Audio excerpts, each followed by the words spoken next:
Hello, I welcome you all to the course of Software Defined Networking. This is week number 3 of our course. The objective of this lecture is to make you familiar with the traditional network architecture and to let you know that the current traditional network architectures they are inadequate for modern networking needs. The second objective is to list and explain the key requirement for an SDN architecture. The third one is to present an overview of an SDN architecture and also explain the significance of the different components and different APIs. And finally, to summarize the work being done on SDN standardization by various organizations and consortiums. Let us start with the brief overview of the contents. First, we are going to explain the evolving network requirements. This is something which is related with the previous week contents. And after that, we will formally go into the software-defined networking world. We will see the architecture for the SDN and also different characteristics which make it a unique type of network. After that, we will see the standards developing organizations. And these are some of the organizations which are actually putting their energy to make SDN a reality, and also some open development initiatives by different projects throughout the world. First, let us start with evolving network requirements. In the previous lecture, if you remember, we talked about different aspects like big data, cloud computing, and mobile traffic that we are actually generating at a rapid stream. About big data, we studied that there are different V's which actually define the characteristics of big data. Actually, it is a big torrent of data that we are generating at a rapid pace. And cloud computing is on the other side, organizations, enterprises, they are shifting their data to private, public, and hybrid clouds. Okay, so there is a growing demand in this aspect. And also we are using our cell phones, smartphones in order to access the services that are mostly available on the internet. So mobile traffic is generated at a huge pace as well. Beside from ever increasing volume and variety of data, another requirement is related with the quality of service and quality of experience. And we talked about these two components in the previous lecture. Also, we came to the conclusion that the current networks, they are not able to deal with these types of situations. They are not more adaptable, they are not more scalable, so they need to adopt themselves and to make their networks more scalable in order to accommodate such requirements. In order to meet these requirements, we just shed light over the software defined networking and also network function virtualization. This is something from the previous week. Now we are going more deeper into the concept of evolving network requirements. Actually, a number of trends are driving the network providers and also the network user to re-evaluate traditional approaches to network architecture. These trends can be categorized into different categories. Like the first category is demand is increasing. And how it is increasing? A number of trends are actually increasing the load on the current enterprise networks, on the internet, and on the internet with capital I. What are those factors which are actually increasing this demand? So the first factor, as I just mentioned, is cloud computing. And there has been a dramatic shift by enterprises towards the public cloud as well as private cloud, and some of them are also using a hybrid approach. And the second demand is about big data, okay, as we saw in this previous slide. So the next one is big data. And the processing of huge amount of data, it actually require massive parallel processing, and which will require even thousands of server, all of which require a degree of interconnectivity with one another. The problem here are how to store this huge amount of data, how to process this huge amount of data, how to make certain decision on this data, how to analyze this data, how to make this data useful. Different challenges are there. And also the mobile traffic is another demand which is increasing. Like employees are increasingly accessing the network resources with the help of mobile phone or their personal devices like smartphones, like tablets, like notebooks, like laptops, etc. These devices actually support sophisticated applications, and they are becoming more and more intelligent. They are becoming more and more powerful, and we discussed about these issues in the previous lecture. And also, last but not the least, is the Internet of Things. More things in the IoT, actually they are aiding, they are generating data. So actually they are also putting significant load on the enterprise network. So in summary, the evolving network requirements, the first one is that the demand is increasing. As the demand is increasing, the supply is also increasing on the other side. Okay, uh, the capacity of the network technologies are increasing. Like we have gigabits per second, both in case of Ethernet and Wi-Fi, they are available. Similarly, in 4G and 5G cellular networks, they also provide greater capacity for mobile devices. So the increase in capacity of the network transmission technologies has been matched by an increase in the performance of the network devices. And these devices include local area network switches, routers, firewalls, intrusion detection system, and other types of servers that are used for storage, that are used for monitoring, that are used for management, and things like that. And every year these devices are becoming more powerful, more larger, more faster in memory, in terms of memory, in terms of processing, and they also enable greater buffering capabilities. Okay, so these things are actually interlinked with one another. On one side, the demand is increasing, but on the other side, the supply is also increasing.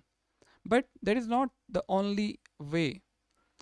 Another network requirement is related with the traffic patterns. In case of big data, for example, we saw that we are generating data in different formats, variety of the data. The one V of the big data is stand for variety. The data takes different forms.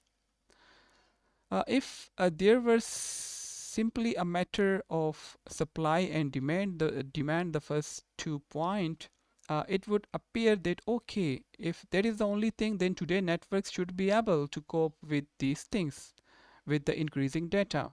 Okay, because if the demand is increasing, the supply is also increasing. So what's the problem with the current architecture? But as the traffic patterns have changed and they become more complex, so traditional enterprise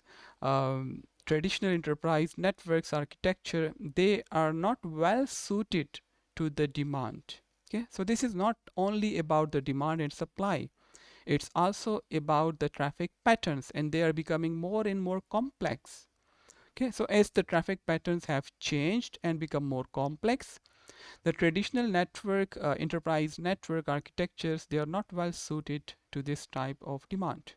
Why? Because current architecture is well suited to what is known as client-server computing model.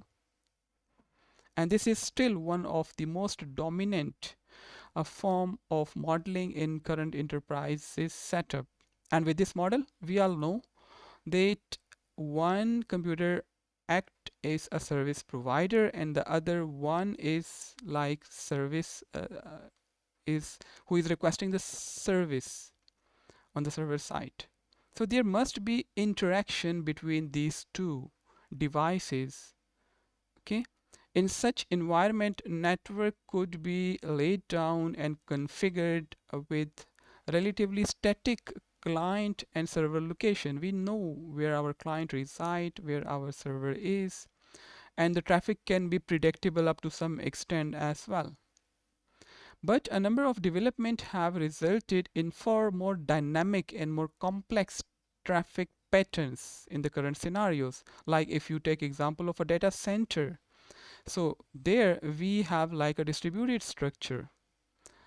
Okay, so traffic patterns are becoming more complex. We are not only relying on the client server applications, we also have different type of network convergence, like the convergence of voice data and video traffic.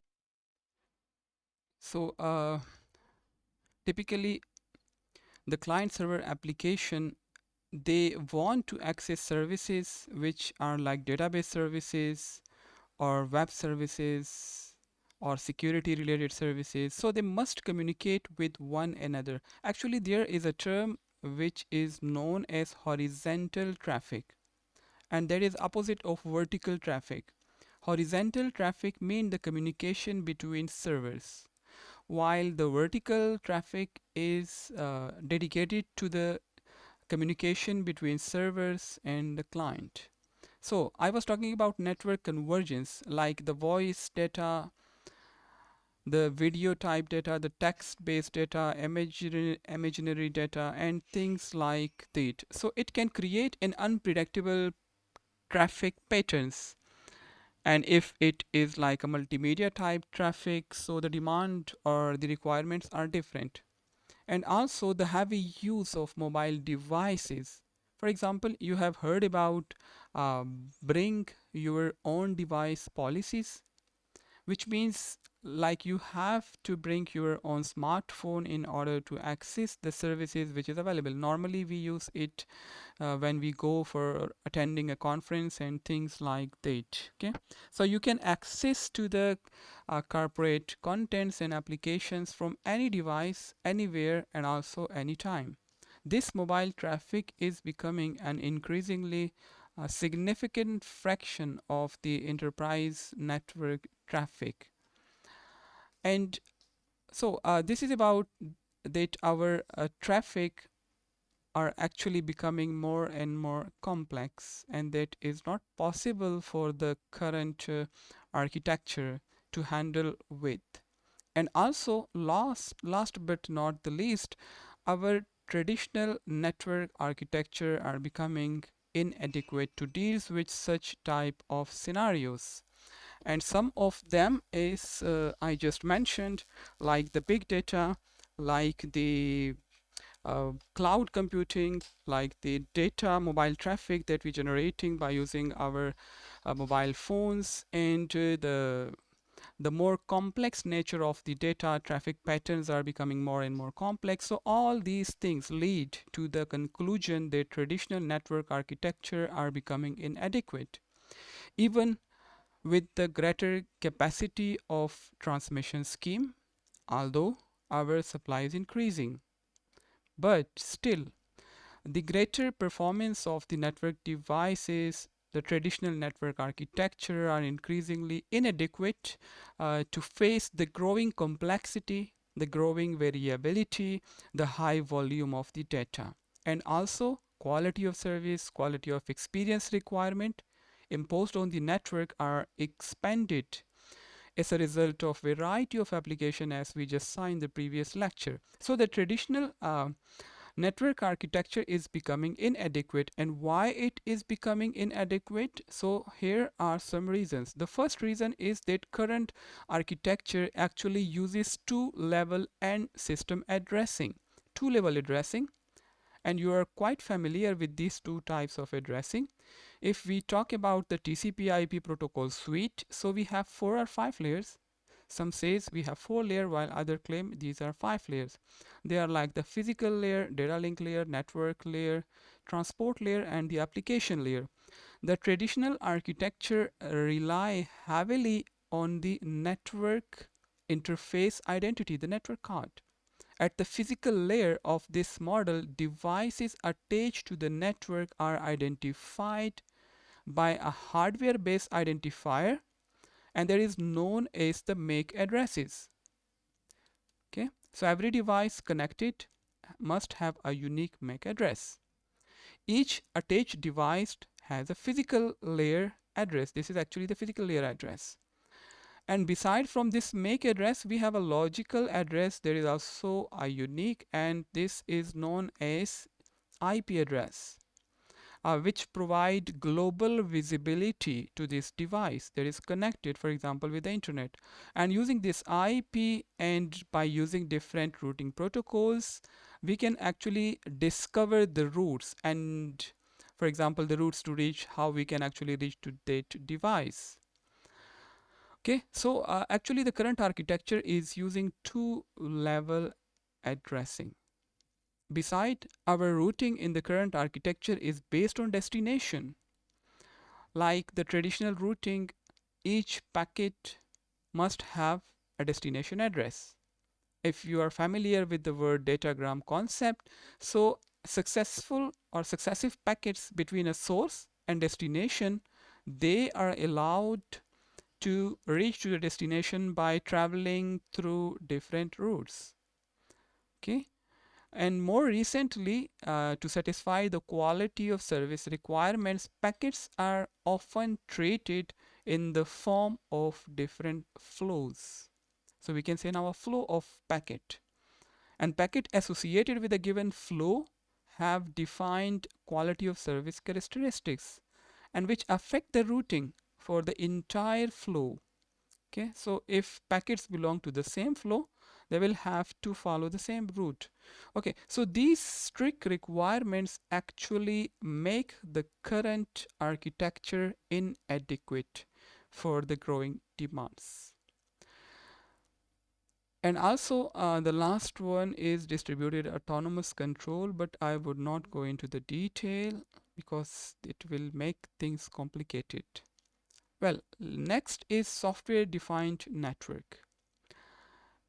As we just saw in the previous lecture, SDN is actually the emerging technology which is going to replace the traditional networking model, as we believe. SDN actually provide an enhanced level of flexibility and customizability, as we will see in a moment.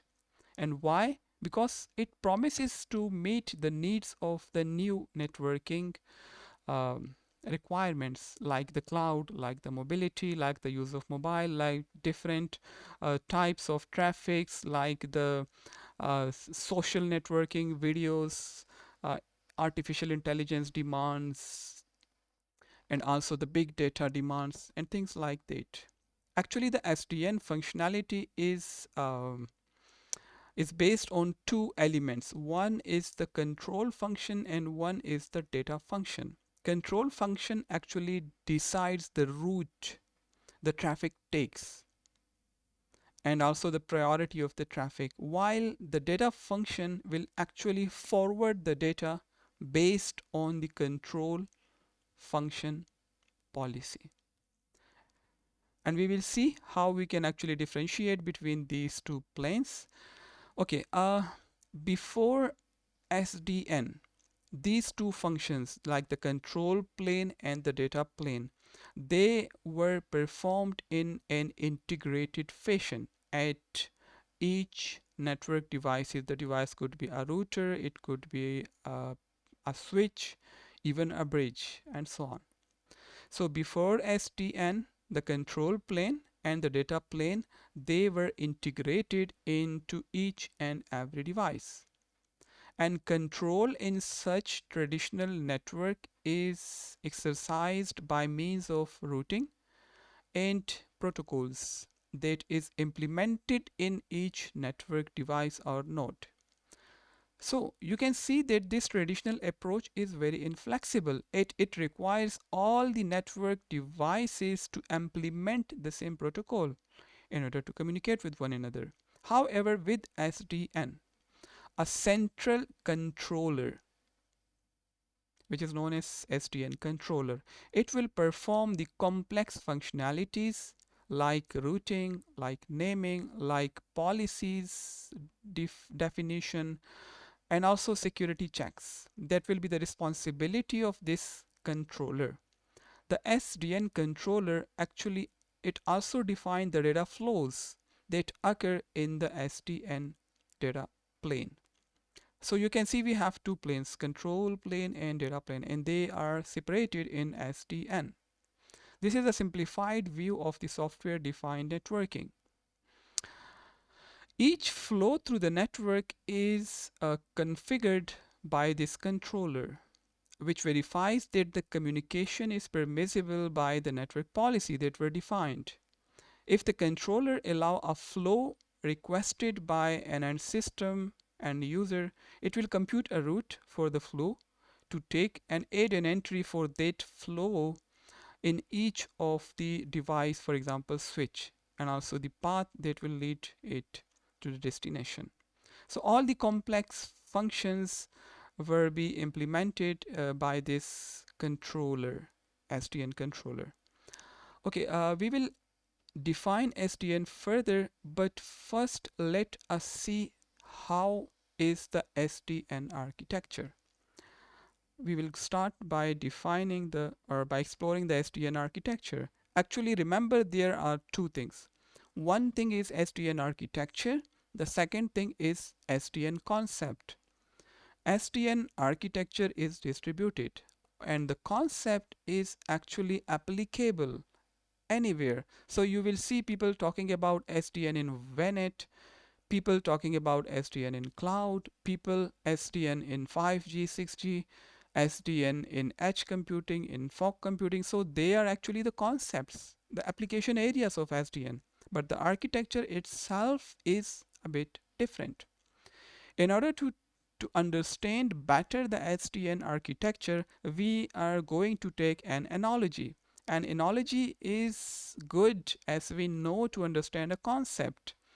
So an analogy can be drawn between the way in which computing evolved from closed, vertically integrated, proprietary system. This was the past of computing. And now we have more open approach to computing. Okay, so we are going to take an analogy how computing evolved, and then we will see how the network evolved to SDN. So let us talk about the computing environment first. In the early decades of computing, some vendors like IBM and DEC, Digital Equipment Corporation, they provided a fully integrated product with their proprietary processors, proprietary hardware, unique assembly language, unique operating systems, and unique application softwares. Majority of them were proprietary.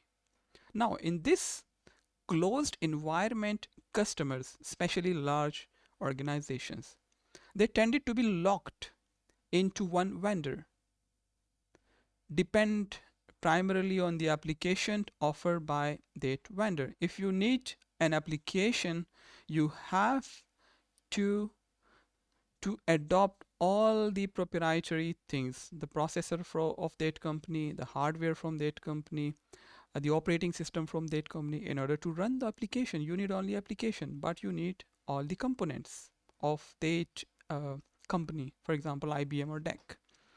Now, if you want to migrate to another vendor hardware platform, it will result in a major disturbance at the application level, because that application will not be compatible with the new setup or with the new hardware platform. There is something close that happened decades ago. So today the computing environment is characterized by openness and flexibility. Okay, so for example, you have a hardware at the bottom level, which is like, for example, x86 compatible processor for a standalone system, or if you are using an embedded system, then the architecture is going to be ARM, The processor are going to be ARM processor for embedded system. Okay, now even these proprietary hardware architectures or even some other proprietary hardware architecture like IBM Z, which is a mainframe, it provides standardized compiler and programming environment so that you can easily run open source operating system such as Linux, and then you can run other applications on top of those operating system because of the openness, flexibility. What I mean to say that I am able to install different types of operating system like Windows, like Linux, like Mac on the same machine. Okay, this is openness, and this is possible with these open interfaces. So you have the same architecture, the same hardware at the bottom level, but you are able to install different types of operating system on top of that. And that is possible because of the openness, because of the flexibilities that are offered in current generation of the computers. So you can say that even at the top level, we can install different types of applications as well. Okay, the application written for Linux or other open operating system can easily be moved from one vendor platform to another vendor platform. Even proprietary system like Windows and Mac operating system, Linux on the other side is open source, but proprietary operating systems like Windows and like Mac operating system, they also provide programming environment to make a porting of application an easy matter. It also enables the development of virtual machine concept. We discussed virtual machine in the previous lecture, and it can be possible to move one server to another across hardware platforms and different operating system. So this is actually an analogy. This is our current computing environment. If you compare this approach with the SDN, so things are like the same. The networking environment today faces some of the same limitations that were faced in the early era of computing. Here, the issue is not developing application that can run on multiple platforms like just we saw on the left hand side. Rather, the difficulty in this area is the lack of integration between the applications and the network infrastructure. And as we saw earlier, traditional network architectures are inadequate to meet the demands of the growing volume and variety of data, for example. Now, the central concept behind SDN is to enable the developers and also the network managers to have the same type of control over the network equipments like the router, the switches, the bridges, etc. In other words, we are trying in SDN, we are trying to enable the network managers to to operate or to install or to configure different devices on top of different architecture, or let us say servers. So that is the basic concept. Actually, how the SDN achieved this goal? The SDN achieved this goal by splitting the switching function between a data plane and a control plane, and they are on separate devices. That is the basic idea of SDN, the separation of the data plane and the control plane. So we were talking about control and data plane. So here is this figure actually demonstrate how SDN is different from traditional network architecture. You can see in the traditional architecture, we have the control plane and data plane integrated into each and every device. For example, a switch, you have a control plane and you have a data plane. And you can see the data plane focus is on forwarding, while the control plane focus is on more complex things. Okay, so data plane would only be required for forwarding the data, for example. So actually the SDN approach on the other side, if you see, we have a single SDN controller which is able to control all the devices, or in other words, the data planes. So the data plane is simply responsible for forwarding the packets, whereas the control plane provides the intelligence And this could be like designing routes, setting priorities, routing policies, meeting quality of service requirement, quality of experience requirement, or even to deal with the shifting traffic patterns. Okay, so all these are the responsibility of the control plane, and SDN controller is responsible for that. However, we will see in the coming slide that is possible with the help of open interfaces, and they are defined so that the switching hardware presents a uniform interface regardless of the details of the internal implementation. Open interfaces are defined to enable networking applications on the top to communicate with the SDN controller. We will see it in a couple of minutes. So the data plane actually consists of physical devices like switches, and the switches can be either physical switches or virtual switches. In both cases, the switches are responsible for forwarding the packet. The internal implementation of buffers, priorities, parameters, quality of service, quality of enhancement, data structures, algorithms, protocols, etc. for forwarding, etc. It could be vendor dependent, but we have APIs available and we have SDN controller available, which would be able to control all these stuff. Okay, here is another slide which actually elaborate the concept of SDN architecture in more details. So we have three layers: the data plane, control plane, and application plane. And in between we have different APIs. And these APIs are distinguished by southbound and northbound. And we also have westbound APIs and eastbound APIs. Different APIs are there between which actually enable the communication between the different layers. And APIs are implemented by writing function calls in the program. You see, we have function calls which provide the linkages to the required subroutine for execution. An open, or you can say a standardized API, can ensure the portability of the application code and the vendor independence of the service. The SDN, the SDN controller can be implemented directly on a server, or it could be implemented on a virtual server, physical or a virtual. Later on, we will talk about OpenFlow, which is a type of API and that is used to control the switches in the data plane. In addition, controllers are they use information about the capacity and demand obtained from the networking equipment through traffic flows. Okay, so we will see this architecture in more details in coming week as well. But the more important thing here is the separation of the control plane and the data plane and the APIs. Here at the top level, you can see the northbound APIs.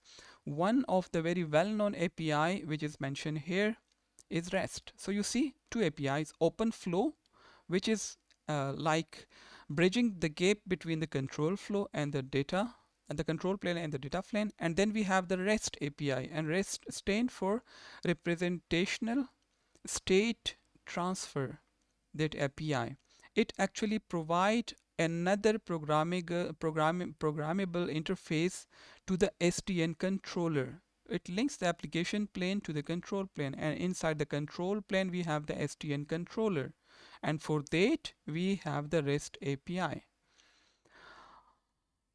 Okay, we also have some APIs which are not standardized yet, and they are the eastbound and westbound APIs, which would enable communication and cooperation among groups of controllers to synchronize a state for higher availability. If you have more than one SDN controller, then we need horizontal communications between them, and that horizontal communication would be possible with the help of these east and westbound APIs.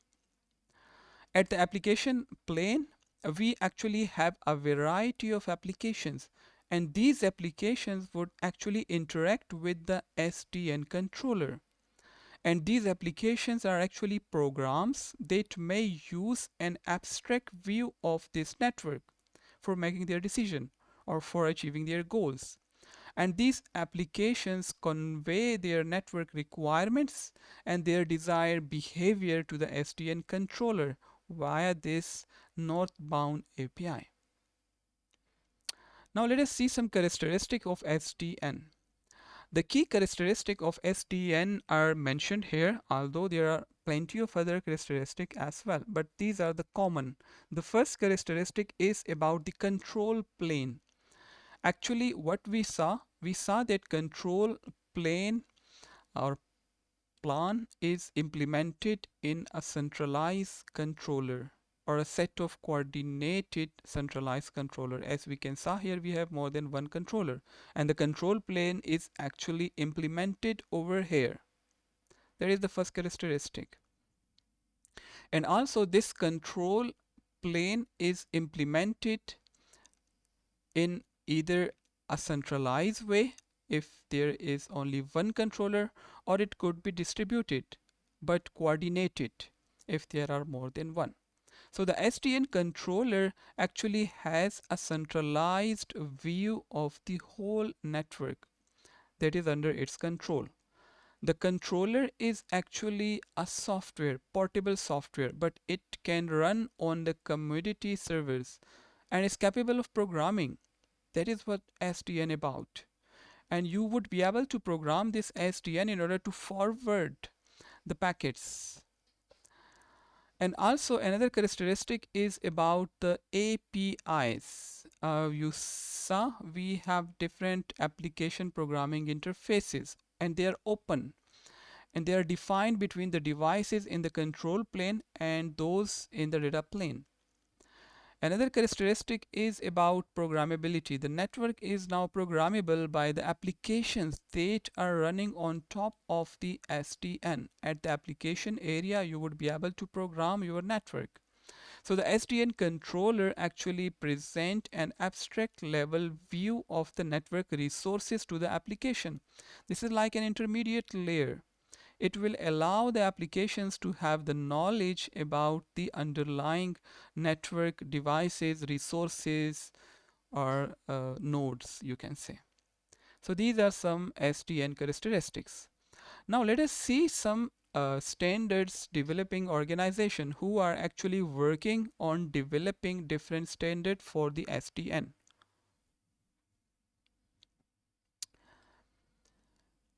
We are going to elaborate three standardized bodies, and they are Internet Society, also known as ISOC.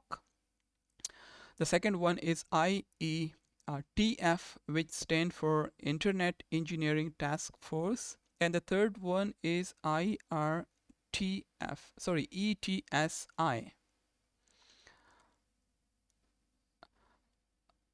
The three main standardized body are ISOC, ITU, and ITU stand for International Telecommunication Union. And the third one is from Europe, a European Telecommunication Standard Institute, which is known as ETSI. And inside these bodies, we have different groups or different subgroups, you can say, who are actually working on developing different standards. So let us talk about Internet Society. Actually, the Internet Society is making key contribution towards the standardization of SDN. And there are different groups within the Internet Society that are actually working on the standardization of SDN. Two of the most famous groups are IETF, which stand for Internet Engineering Task Force, and the second one is IRTF. And IRTF stand for Internet Research Task Force. It is actually IRTF. Sorry, make the correction. The T comes before F. IRTF. Internet Research Task Force. Okay, first let us see what is the role of IETF. Internet Engineering Task Force. As I just saw, we have different working groups inside the Internet Society. Similarly, we have different groups inside the IETF. And the Internet Society, actually, they are working on the operation of the internet itself and the standardization of different protocols used by the end systems on the internet, and also on the interoperability issues. Okay, so now the basic functionality of IETF groups is to work on different aspects. For example, one of the group inside IETF is working on routers, or you can say routing protocols, to apply different types of routing policies. So they are actually developing interfaces to routing systems. And also there is a group which are actually working on the architectural aspect and the capabilities for controllers to direct subsets of the traffic across the network. So they are mainly focus is on the architectural aspect as well as on the routing aspect, because internet. So what is internet? They actually transfer your packets from source toward destination. So that is the basic goal of IETF, Internet Engineering Task Force, in order to work on the uh, interaction with the routers, develop different routing protocols, and apply different routing policies. And also there is a subgroup which is working on the development of architecture and capabilities for the controllers, SDN controller, that will actually help the traffic across the network. On the other side, the second subgroup inside the Internet Society is IRTF, and they have published an RFC. I'm sure you're pretty familiar with the word RFC, which stands for Request for Comments. Is a document which they publish and then ask for comments on that. So they have published an RFC in 2015 about SDN, the different layers and the architecture's terminologies that we are using in SDN. Actually, this RFC provide a reference that reflects the current approaches regarding the SDN architecture. And we saw we have a layered architecture. The three layers are there. Okay, so that is actually defined in the RFC. And it also provide a useful information for the APIs, the southbound APIs, and also the other types of APIs. So it provides information about them, specific APIs. Okay, so this IRTF, they also sponsor some research groups in order to boost the research or the development of SDN. So they provide funding as well. Okay, now let us see the second standard developing organization, which is known as International Telecommunication Union. And it is actually a sector of a UN, United Nations agencies, and they work on standards. They issue standards, they issue recommendations in the telecommunication area. And for that purpose, they publish their first recommendations in 2014, which addresses what are going to be the objectives, the capabilities, the requirements, and the high-level architecture of SDN from telecommunication perspective. So it actually provides a valuable framework for standards development. And inside ITU, there are different study groups. SG stand for study groups, and they have different numbers like SG study group 11, 13, 15, and 16. They are working on different aspects of SDN. For example, the study group 11, this group is studying the framework for SDN signaling. Remember, we are talking about telecommunication. So this group actually focus on the signaling aspects, and you can say how to apply SDN technologies, for example, for IP version 6. So signaling requirements, signaling protocol, test specification, that is the responsibility of SG11. For future networks like cloud computing, like mobile computing, like edge computing, like next generation networking, and things like that, the SG13 is responsible for the next, or you can say for the future generation of networks. And also, like for example, the other types of emerging network like FARNet, like VANet, like plenty of other types of networks like 6G, etc. On the other side, the 15 group, SG group, they actually work on uh, openness, like the how you can access the services, or you can say the optical transport networks or access networks in simple word, or to keep it more simple, they are working for the home networks, for the home user, and they're focusing on the transportation aspect of SDN. Okay. On the other side, the 16 group is for multimedia communication. And if you heard the word open flow in this lecture before, then this group is actually evaluating the open flow, which is a protocol to control, you see, the APIs. So how the multimedia traffic will be able to support, how the SDN would be able to support the multimedia traffic, the multimedia packet flows, okay, and studying their effect, like the delivery, content delivery network, you can say like that. So multimedia, the focus of this group is on multimedia aspects. And the last standardization organization is ETSI, the European Telecommunication Standard Institute. And they actually take the lead role in defining the standard for NFV, network function virtualization, as we saw in the previous week. NFV is a concept which is related with the SDN. So their focus is on NFV, network functions virtualization, and they began their work in 2013, and they produces a set of specifications, and I think there were 11 specifications included in that document.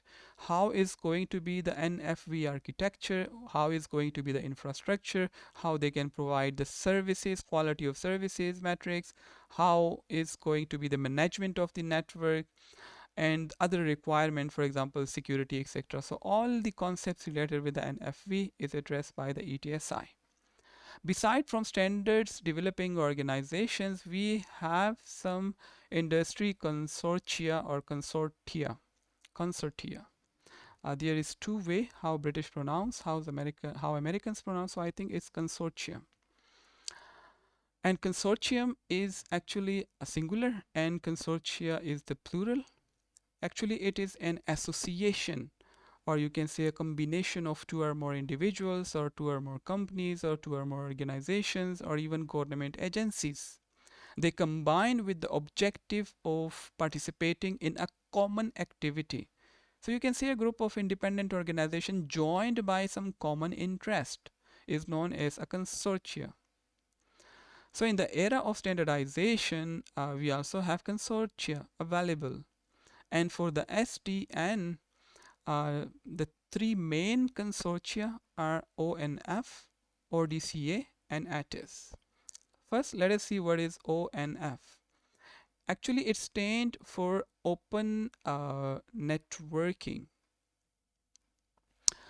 It is the most important consortium in the field of SDN standardization.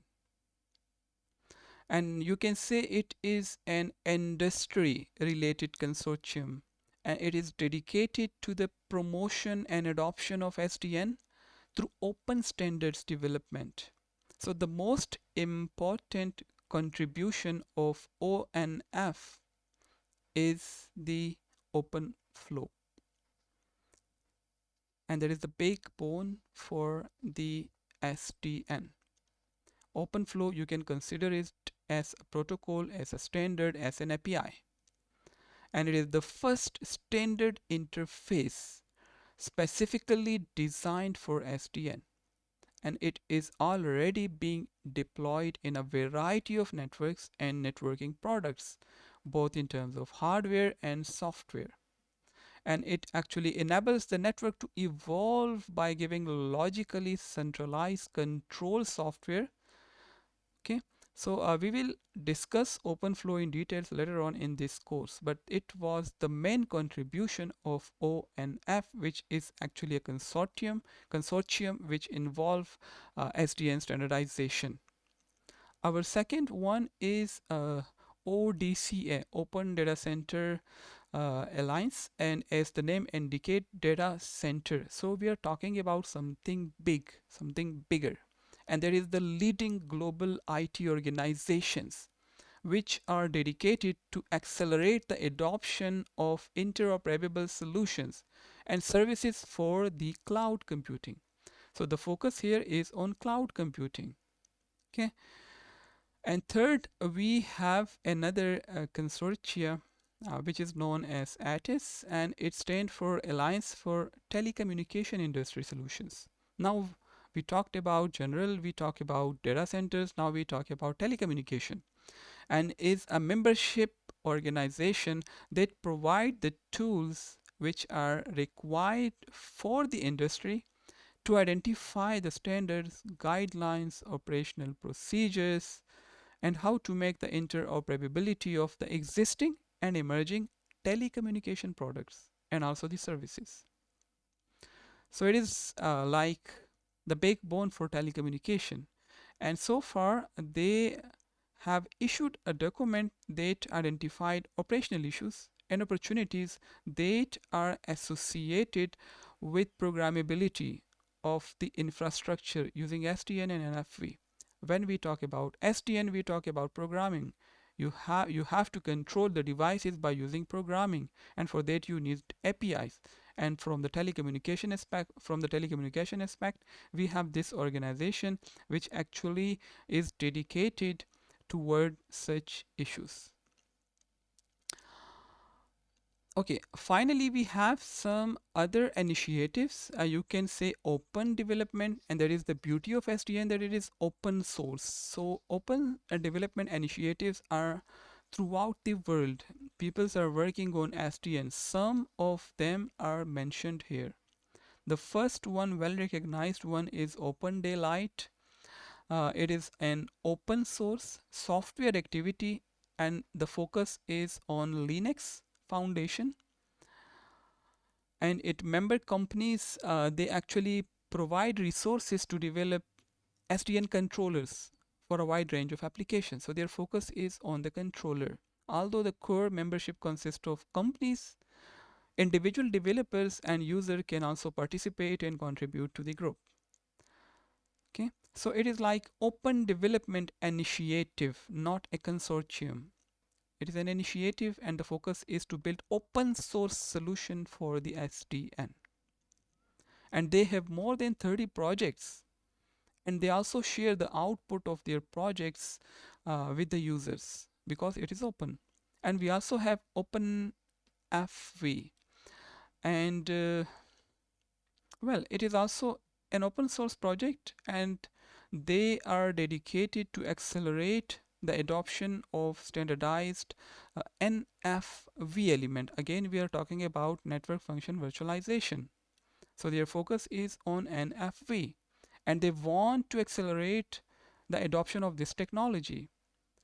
And for that, they have established an integrated open source platform that industry partners will build together to advance the evolution of NFV. Okay.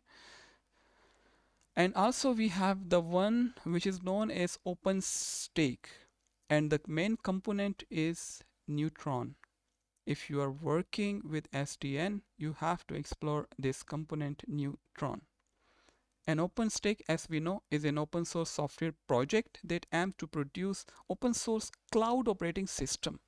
But they have different initiatives, and one of them is Neutron.